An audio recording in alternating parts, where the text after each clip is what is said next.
Přátelé, krásné dobré ráno, máme něco po 8 hodině, my už jsme dorazili do haly a za chvíli to tady může vypuknout.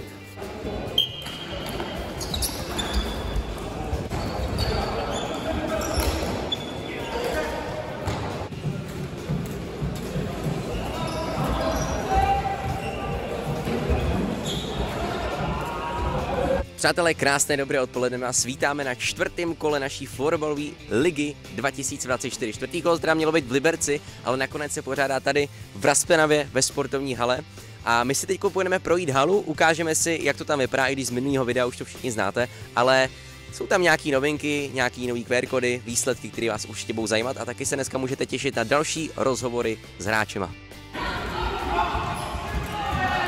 Přátelé, vidíte, že tady je spousty aut, přijelo spousty hráčů z různých dálek, z různých koutů našeho libereckého kraje. Už je skoro jak na Free Games. Ale jak už jsme říkali minule, tak tady v Raspenavě jsou hráči zvyklí chodit zadním chodem. Hlavně musíte mít přezůvky, ne jako já teďkon. A jdeme do haly. No, přátelé, teď vcházíme do občerstvení, tak jdeme pozdravit našeho prodavače. Dobrý den! A on už zdrhá. My se jdeme podívat, jak to tu vypadá.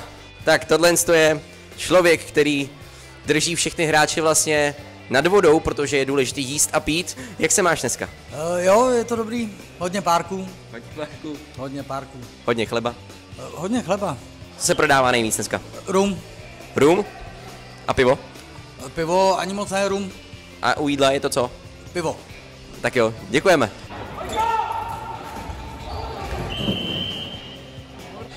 My se teď jdeme podívat za těma největšíma troskama na turnaji a to je tým Outsiders. Dobrý den, my se na vás jdeme podívat.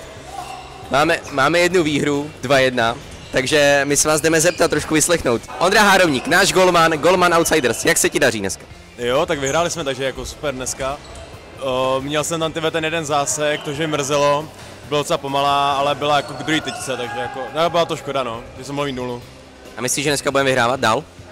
No doufám, no to je jasný, no budeme vyhrávat, 100% budeme vyhrávat, to je jasný, ale.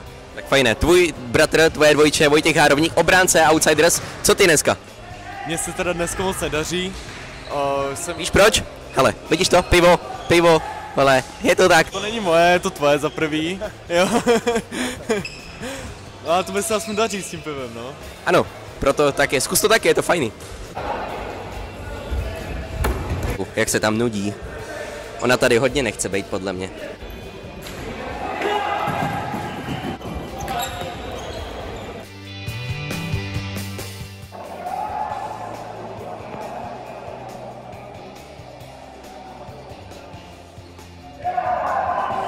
Tak přátelé, nám už se dohrála skupina a teď už se hraje první čtvrtfinále, play-off. Jak vidíte, tady už se nám dohrály skupiny, skupina A, skupina B. No a už tady máme připravený play-off.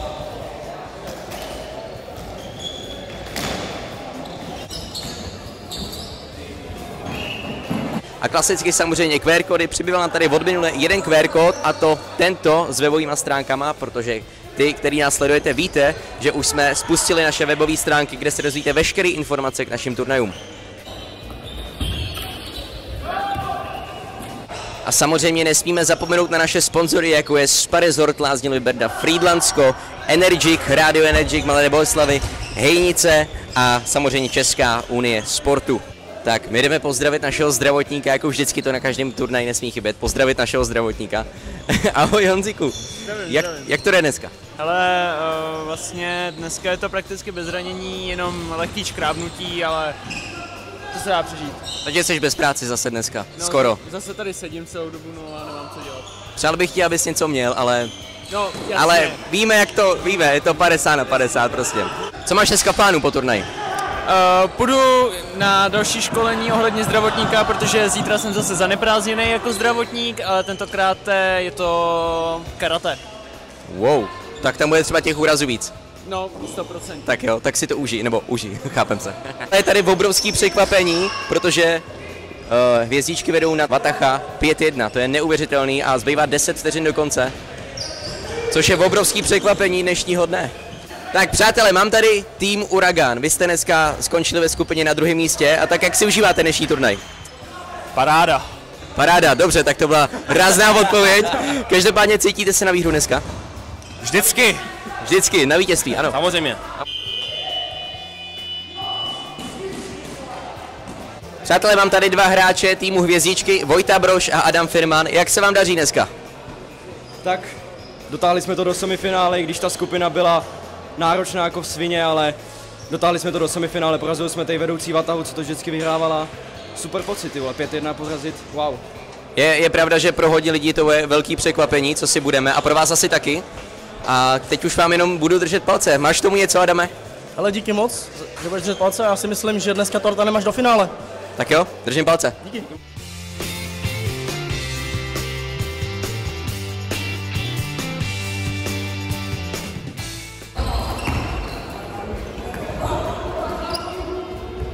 Tádu, jak se ti daří dneska? Daří se mi velmi dobře.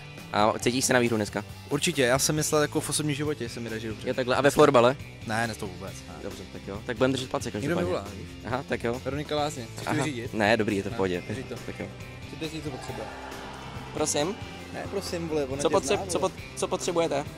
Co potřebuješ, vole? Potřebuješ? Co led potřebuje? Led. No, No, tak tak ten mám v mrazáku, vole, no. jo, tak v mrazáku prej.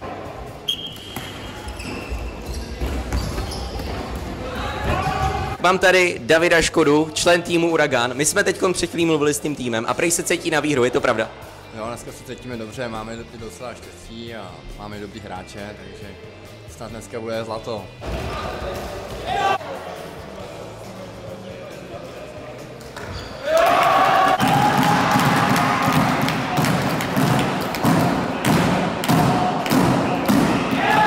Já mám teď u sebe hráče týmu Vataha Dominik Kobliha. Dominiku, vy jste teď prohráli ve čtvrtfinále 5-1, což je pro všechny velký překvapení, protože Vataha, tým, který po každý vyhrával, byli největší favoriti turnaje, tak se teď stalo co? No, my už se těšíme na pivo, že jo? Aha, takže jste to prostě chtěli urychlit, ať už jste dávno prostě venku. Je to tak, ne, tak nevraceli jsme se moc, neproměňovali jsme a stačilo jim to, no, k tomu. Vám budu držet palce na příštím turnaji. Děkujeme.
Přátelé, tak my už máme po turnaji, chceme vám všem poděkovat za skvělou účast.